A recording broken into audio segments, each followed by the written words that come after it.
Baik, selamat malam saudara sekalian yang sudah bergabung melalui Zoom dan juga melalui live stream dalam acara ibadah kebaktian malam Jemaat Kisdak pada malam hari ini Rabu tanggal 6 Mei 2020. Kami sangat bersyukur atas banyak dari saudara dari Jemaat Kisdak maupun Ibu Lucy dari California, Bapak Tombeng dari Indonesia yang sudah bergabung dan mungkin saudara lainnya dari mana saja yang sudah bergabung. Untuk memulaikan acara kebaktian kita, saya ingin mengundang Ibu Silvana Masilonda untuk dapat membuka dengan doa. Silakan Ibu Masi. Baiklah, kita satu dalam doa. Bapa yang bertakhta dalam kerajaan surga, pada malam yang indah ini Tuhan, kembali pula kami datang kepadamu, mengucapkan syukur, baik terima kasih oleh karena kasih Tuhan yang begitu besar, yang sudah menjadi bagian kami Tuhan sepanjang hari ini dalam tugas dan aktivitas kami, dan kami boleh berkumpul lagi lewat Zoom dalam acara renungan malam. Bapa di dalam surga, biarlah Engkau akan berikan kepada kami kekuatan untuk mendapatkan akan firman-Mu pada malam hari ini Tuhan, dan kami Tuhan boleh diberikan dengan roh suci-Mu dapat menjadi bagian kami semua, sehingga apa yang kami akan pelajari pada malam hari ini lewat pelajaran sekolah Sabat, biarlah itu dapat memberikan kekuatan bagi kami, dan kami Tuhan boleh lebih dekat lagi dan lebih setia lagi untuk selalu dekat dengan Tuhan. Bapa di dalam surga, berkati kepada Pendeta Stephen Rantung yang akan membawakan pelajaran pada malam hari ini. Biarlah Roh Suci dapat menjadi bagian dia, sehingga apa yang dia katakan pada saat ini Tuhan seturut dengan kehendak-Mu. Dan kami semua Tuhan dapat dikuatkan, dan kami boleh bersedia pada hari kedatangan Tuhan, beserta dengan kami semua yang mendengarkan Tuhan, dan biarlah acara pada malam hari ini boleh jadi untuk kemuliaan nama Tuhan. Ampunkan dosa kami yang begitu banyak Bapa, di dalam nama Yesus kami sudah berdoa dan mengucap syukur. Amin. Baik, terima kasih Ibu Masi yang sudah berdoa. Baik, sekali lagi kita akan masuk untuk membahas pada pelajaran hari Rabu ini tentang seluruh pelajaran pada minggu ini berjudul Mengapa Penafsiran Itu Diperlukan. Dan pada saat kita mencoba untuk menafsirkan Alkitab, ada hal-hal yang mempengaruhi penafsiran kita, seperti praduga-praduga yang kita miliki, bagaimana juga adanya penerjemahan dan penafsiran yang diperlukan, ya, bagaimana budaya Alkitab juga perlu untuk kita pertimbangkan. Dan pada saat ini kita akan membahas bagaimana sifat kejatuhan dan keberdosaan kita dapat mempengaruhi penafsiran kita, menutup kita untuk melihat firman Tuhan secara keseluruhan. Baik, mari kita langsung saja membaca dan kemudian kita akan berdiskusi setelah kita baca pelajaran kita pada malam hari ini. Di sini dikatakan, bacalah Yohanes 9 ayat 39 dan 40 sampai 41 dan Yohanes 12 ayat 42 dan 43. Pada saat ini nanti dibacakan oleh Saudari Weni, ini pertanyaan yang harus kita jawab. Apakah yang menghalangi orang-orang dalam ayat-ayat ini untuk menerima kebenaran pekabaran Alkitabiah? Kata-kata amaran dan peringatan apakah yang bisa kita ambil dari kejadian ini untuk diri kita sendiri? Saya mengundang Ibu Weni De Stefano untuk dapat membaca ayat-ayat yang tadi sudah kita sebutkan. Silakan, Wen. Yohanes 9 ayat 39 sampai 41, kata Yesus, Aku datang ke dalam dunia untuk menghakimi, supaya barang siapa yang tidak melihat dapat melihat, dan supaya barang siapa yang dapat melihat menjadi buta. Kata-kata itu didengar oleh beberapa orang Farisi yang berada di situ, dan mereka berkata kepadanya, apakah itu berarti bahwa kami juga buta? Jawab Yesus kepada mereka, sekiranya kamu buta, kamu tidak berdosa. Tetapi karena kamu berkata, kami melihat, maka tetaplah dosamu. Yohanes 12 ayat 42 dan 43. Namun banyak juga di antara pemimpin yang percaya kepadanya, tetapi oleh karena orang-orang Farisi, mereka tidak mengakuinya berterus terang, supaya mereka jangan dikucilkan, sebab mereka lebih suka akan kehormatan manusia daripada kehormatan Allah. Nah, terima kasih Weni. Di sini kita melihat bagaimana ada sekelompok orang Farisi pertama-tama dalam Yohanes 12 itu berasa sangat tersinggung waktu Yesus seakan-akan menyatakan diri mereka itu apa? Buta. Kenapa? Karena sumber terang di zaman Yesus bagi orang-orang Yahudi pada saat itu, sumber terang itu adalah orang-orang Farisi. Dan tiba-tiba datanglah seorang anak muda ini di tengah-tengah mereka yang kemudian menyatakan bahwa mereka itu adalah orang apa? Orang buta. Kalau kita hidup di zaman Yesus, kita akan dapati bahwa orang-orang itu sangat menghormati orang-orang Farisi. Banyak ayah-ayah atau ayah dan ibu orang tua yang ingin agar anak mereka itu menjadi orang Farisi, atau kalau anak mereka perempuan itu menikah dengan orang Farisi. Kenapa? Karena merekalah sumber terang, merekalah yang memberikan terang dari firman Tuhan, merekalah yang menafsirkan firman Tuhan, merekalah mungkin Bapak kita katakan pendeta-pendeta atau alim ulama pada saat ini. Dan yet, walaupun mereka adalah alim ulama, merekalah yang sering paling banyak membaca firman Tuhan, tetapi Yesus katakan mereka itu apa? Buta. Ya. Mereka dibutakan oleh, kalau kita hubungkan dengan ayat 12, dengan apa dikatakan di sini? Mereka lebih suka memiliki kehormatan yang mereka sudah miliki saat itu daripada mereka untuk menuruti firman yang Yesus katakan kepada mereka. Jadi di sini kita melihat bagaimana ada kesombongan. Dan salah satu manifestasi kesombongan yang kita lihat dari antara orang Yahudi adalah mereka itu gampang tersinggung. Ya, mereka itu adalah orang yang gampang tersinggung. Apa kamu maksudkan kami ini orang buta? Sangat tersinggung mereka. Ya, mereka merasa tersinggung karena mereka dianggap atau dinyatakan sebagai orang buta. Nah, nanti kita akan pelajari bahwa ada 4 jenis kesombongan yang sering terjadi, yang manusia sering alami atau dapat kita kategorikan. Tetapi sebelumnya mari kita baca. Mari kita baca lebih lanjut keterangan daripada kedua ayat-ayat yang tadi kita sudah baca.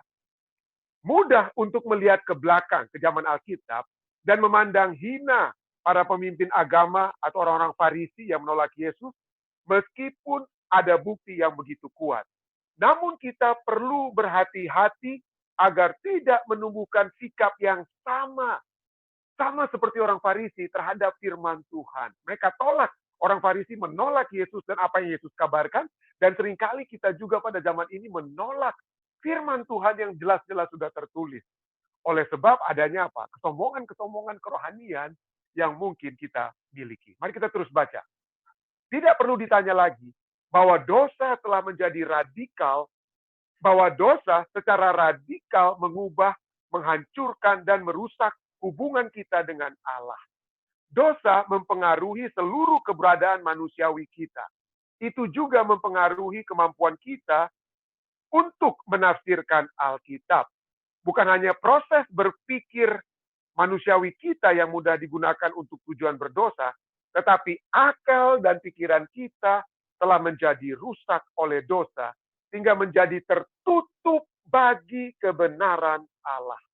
Berikut ini adalah karakteristik kerusakan yang dapat ditemukan dalam pemikiran kita, yaitu kebanggaan, proud, ya, sombong, menipu diri sendiri, keraguan-raguan, tidak ramah, dan ketidaktaatan.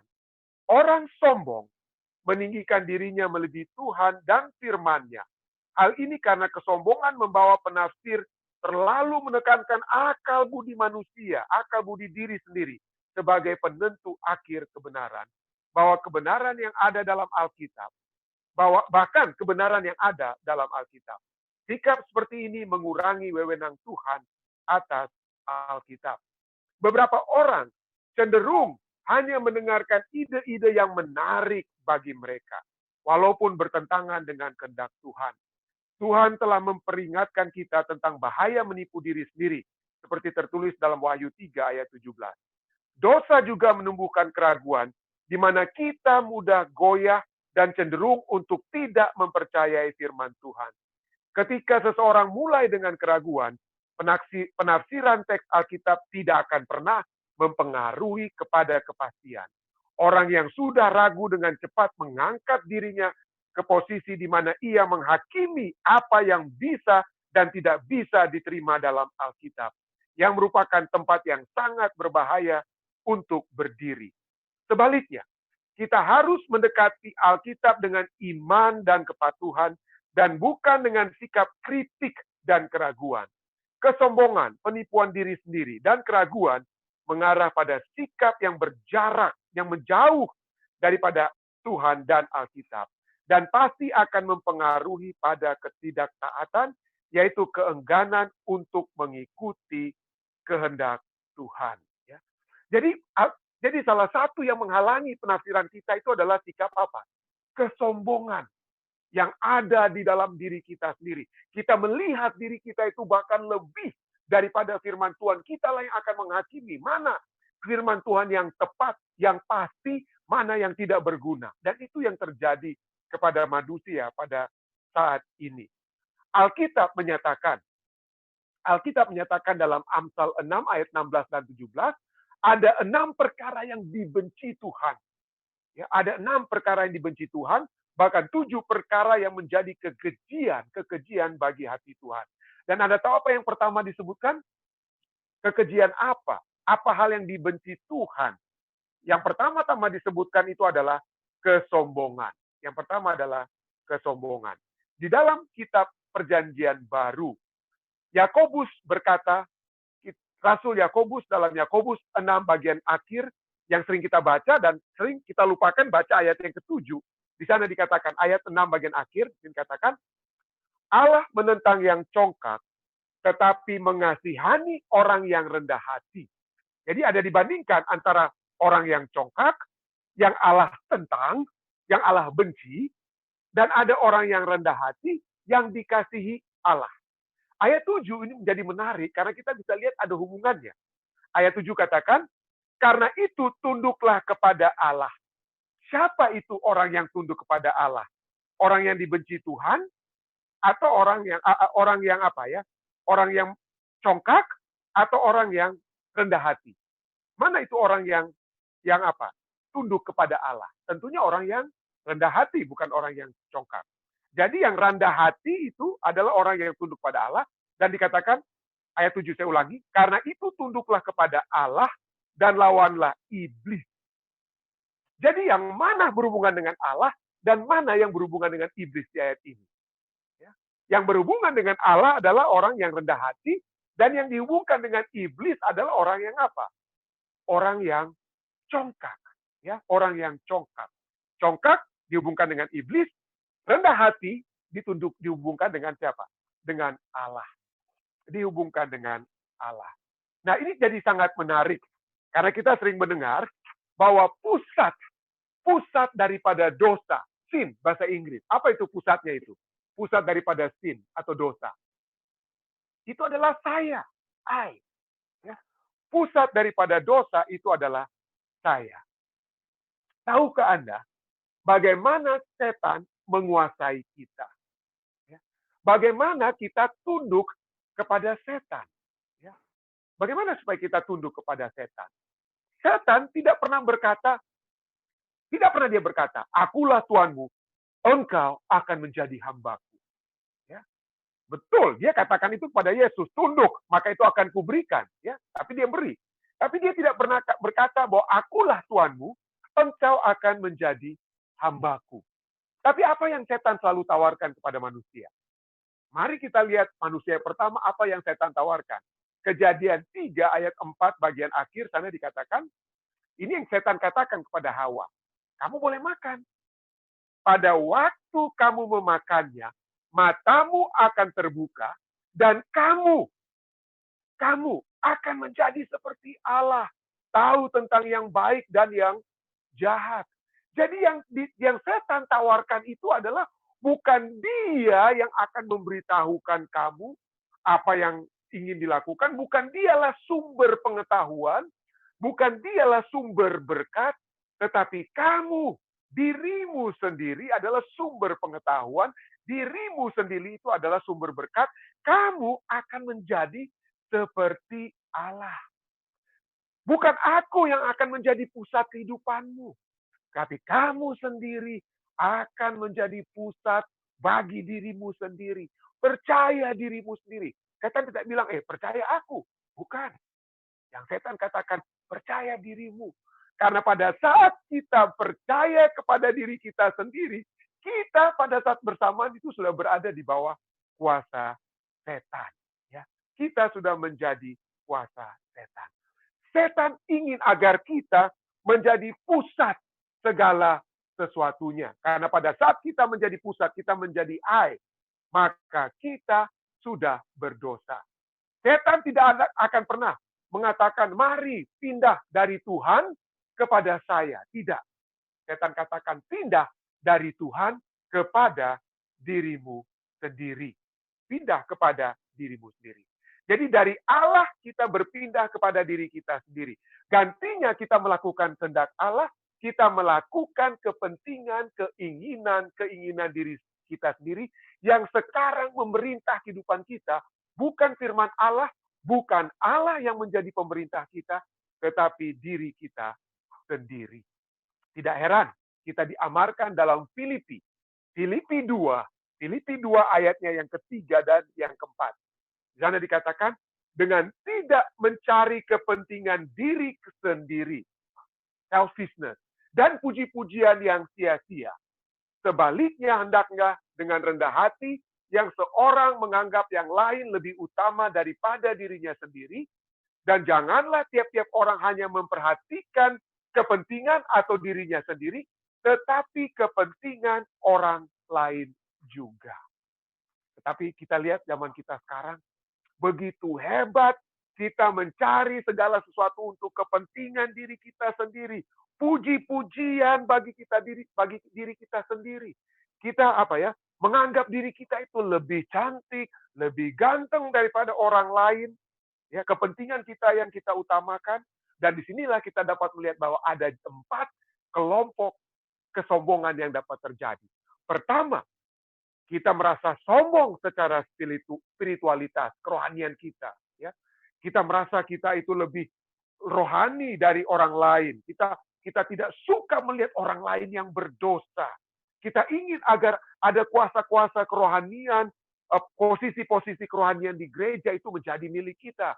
Saya itu pendeta, saya itu ketua jemaat, lebih daripada dia itu yang masih dihukum dia karena berdosanya. Ya. Kita berbicara, saya banyak waktu saya gunakan untuk berdoa dan berpuasa. Ya. Bukan supaya orang dapat dimotivasi untuk berdoa dan berpuasa, tapi kita melihat orang supaya orang melihat bahwa diri saya itu lebih lebih rohani daripada orang lain. Kita menjelek-jelekan orang lain. Jadi ada kerohanian spiritualitas. Ada kesombongan dari segi pengetahuan. Ya. Oh iya, saya tahu itu dia. Oh iya, saya tahu. Ya. Saya udah tahu itu dia. Ya. Seakan-akan kita lebih mengetahui dari orang lain, opini kita itu lebih penting, kita tidak mendengarkan orang lain, dan pada saat kita seperti tersudut, kita lebih hantam orang lain. Ya. Kita tidak mengakui kesalahan ide-ide kita bahkan kita memblame, kita menyalahkan orang lain, membuat excuses, ya, oh ya bukan saya, atau bahkan kita berdusta agar supaya ide kita itulah yang diutamakan. Jadi kesombongan pengetahuan. Yang ketiga adalah kesombongan akan kekuatan kita. Kesombongan akan kekuatan kita, kemampuan fisik kita dan lain sebagainya. Dan yang keempat mungkin yang sering kali kita lihat dengan adanya sosial media ini adalah kesombongan akan penampilan kita. Waduh, saya punya khotbah ini sudah berapa yang like ya? Sudah berapa view ini? Wih, siapa-siapa yang punya tanda apa? Kasih tanda love dengan saya punya khotbah, saya punya penampilan. Itu kita sering kali lihat seperti begitu. Fokus kepada diri kita sendiri. Fokus kepada diri kita sendiri. Bapak yang puji-pujian kita terima. Begitu ada orang yang salah pencet emoji marah. Loh, kenapa dia marah ini dengan status saya? Tersinggung kita. Merasa kita tersinggung. Penampilan kita itu, kepentingan kita itu seakan-akan. Dan inilah kita sedang mendengar bahwa kita sedang berada dalam satu dunia di mana narsisisme. Ya, narsisisme itu sedang merajalela pada saat ini. Ya, pada saat ini. Nah, inilah yang dapat apa? Dapat merusak hubungan kita dapat merusak hubungan kita dengan Tuhan. Kenapa? Karena kita sekarang telah menjadi sesungguhnya. Setan tidak bilang, tapi pada saat kita berpusat kepada diri kita, sesungguhnya kita sedang berpusat kepada dosa. Berpusat kepada setan itu sendiri. Ada satu orang yang pernah berkata bahwa alasan kita tidak berbuat dosa bukanlah karena adanya larangan Alkitab, makanya kita berbuat dosa. Atau karena dosa itu salah, atau karena kita bisa tertangkap karena berbuat dosa, atau karena kita dapat apa yang kita lakukan itu mengacaukan masa depan kita, dan kita akan kehilangan berkat. Tidak. Tapi kita harus berusaha untuk tidak berbuat dosa, karena dosa itu merusak hubungan kita dengan Tuhan. Dosa itu merusak hubungan kita dengan Tuhan. Jadi, ada orang yang berdosa karena mempertahankan tradisi-tradisi, kepercayaan-kepercayaan lama yang mereka sudah bentuk. Dan begitu ada, itu mereka itu ajaran bidat. Agama kami kan ini sudah berabad-abad lamanya. Itu mereka itu baru muncul, itu baru tahun 1844 mereka muncul. Ya. Mereka itu baru. Jadi mereka mempertahankan dan gantinya melihat firman Tuhan itu secara keseluruhan. Mereka melihat bahwa ini ajaran-ajaran orang-orang Advent ya, orang-orang baru itu mereka itu bukan yang utama itu. Jadi dikecilkan firman Tuhan tentang Sabat, tentang hal-hal yang sesungguhnya ada di dalam Alkitab hanya karena mereka merasa bahwa agama mereka itu adalah agama yang sudah established, sudah tua dari dulu. Tapi mungkin ada juga yang merasa sombong bukan karena mereka memiliki tradisi-tradisi, tetapi mereka merasa sombong karena kami ini memiliki teologi baru. Sabat yang kalian orang-orang Advent Sabat yang Advent tradisional percaya itu bukan Sabat sesungguhnya. Ini ada Sabat Yobel. Ini kalian tidak tahu, tapi kami tahu. Jadi pada saat saya lihat pada saat ini, pada saat orang mengajukan satu ide-ide baru, gantinya kita dengan kerendahan hati. Mari kita buka Alkitab. Mari kita belajar bersama-sama. Yang terjadi adalah bahwa mereka yang membawakan satu teologi baru, mereka merasa mereka memiliki satu ide yang pendeta-pendeta Advent, dokter-dokter dari Unclub, dokter-dokter dari Unai, atau dokter-dokter dari Andrews sekalipun itu tidak tahu. Kita yang tahu. Kami yang tahu. Mereka tidak tahu itu, kami yang tahu. Sombong secara apa ya? Menjadi sombong secara rohani. Jadi bisa kita sombong karena kita mempertahankan tradisi-tradisi yang kita sudah pelihara. Kita sombong karena kita memiliki ide-ide baru. Kita juga sombong bukan karena ide-ide baru, karena kita menjagokan satu sisi dari apa? Satu sisi dari satu kebenaran. Misalnya, salah satu hal yang menjadi pokok perdebatan dalam gereja Advent dari dulu sampai sekarang adalah masalah vegetarianisme. Apakah kita hanya makan plant-based? Lalu ada yang katakan, dari satu pihak, iya kita harus vegetarian. Yang tidak vegetarian itu tidak akan masuk surga. Keselamatan itu seakan-akan hanya keselamatan itu hanya apabila Anda menjadi seorang vegetarian. Ya.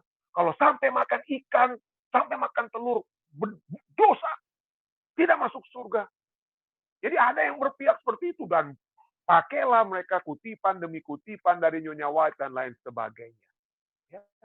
Tetapi ada yang dari pihak lain yang katakan, keselamatan itu hanya dari kasih karunia Tuhan. Ya. Keselamatan itu dari kasih karunia Tuhan. Dan apabila kita sudah diselamatkan, maka Roh Kudus akan menuntun kita kepada seluruh kebenaran, tetapi jangan kita memaksakan. Rasul Paulus katakan ada orang yang hanya bisa makan makanan lembut, makan makanan tidak keras, ya jangan jadi batu sandungan kepada mereka. Ya.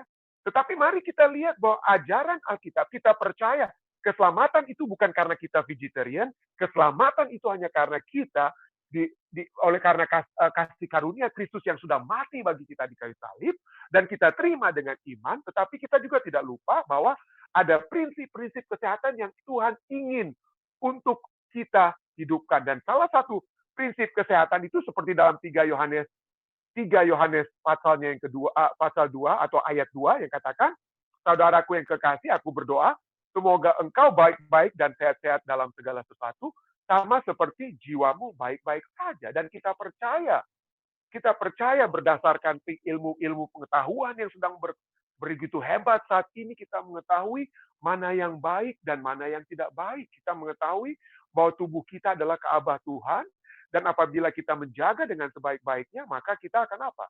Kita akan memiliki apa? Satu kehidupan kerohanian yang lebih baik, lebih sehat, karena tubuh yang apa? Tubuh yang sehat. Tapi kita tidak paksakan. Dan mereka bilang, ini tulisan Nyonya White, paksakan. Siapa bilang? Mari kita lihat inti apa yang Nyonya White katakan.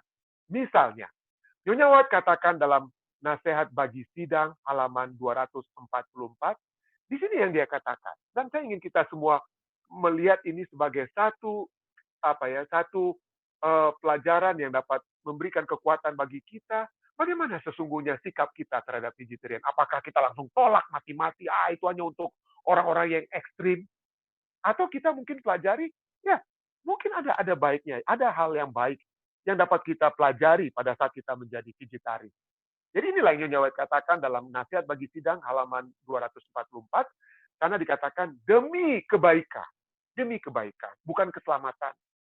Demi kebaikan jemaat yang sisa, itulah Tuhan menasehati. Tuhan menasehati mereka, bukan memerintahkan. Tuhan menasehati mereka meninggalkan makanan daging, teh, kopi, dan makanan lainnya yang berbahaya. Masih banyak bahan makanan yang sehat dan baik yang dapat mencukupi kebutuhan kita.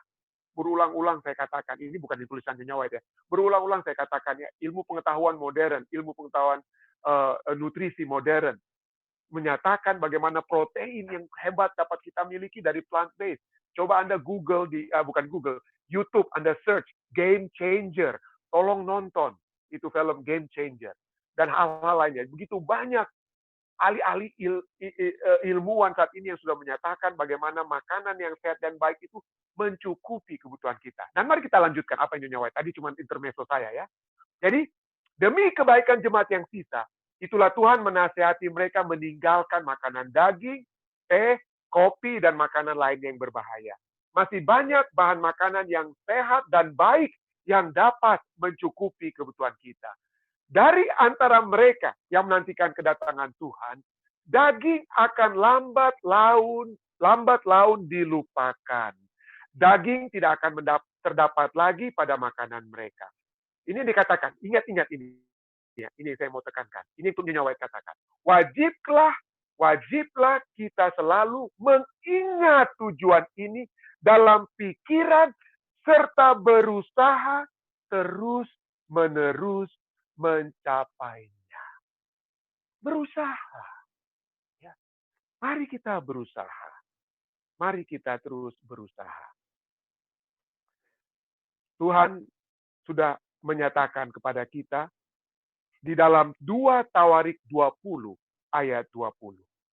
Kalau kita percaya bahwa Ellen White adalah nabi yang Tuhan sudah berikan untuk mengaplikasikan prinsip-prinsip firman Tuhan bagi kita di zaman modern, marilah kita mendengar apa yang firman Tuhan katakan di dalam 2 Tawarik 20 ayat 20. Di sana dikatakan, percayalah kepada Tuhan Allahmu dan kamu akan tetap teguh. Percayalah kepada nabi-nabinya dan kamu akan berhasil. Percayalah. Ya, kalau kita berusaha, saya pribadi terus berusaha. Belum sempurna, tapi terus berusaha. Dan apabila kita terus berusaha, maka Roh Kudus, firman Tuhan katakan, akan menuntun kita kepada seluruh kebenaran. Inilah pelajaran yang dapat kita lihat dari sifat kejatuhan dan keberdosaan kita yang seringkali mengaburkan penafsiran-penafsiran yang sejati terhadap firman Tuhan. Ada mungkin tambahan-tambahan ataupun pertanyaan yang ingin disampaikan? Silakan. Silakan. Angkat tangan bagi jemaat Tisdak yang melalui Zoom.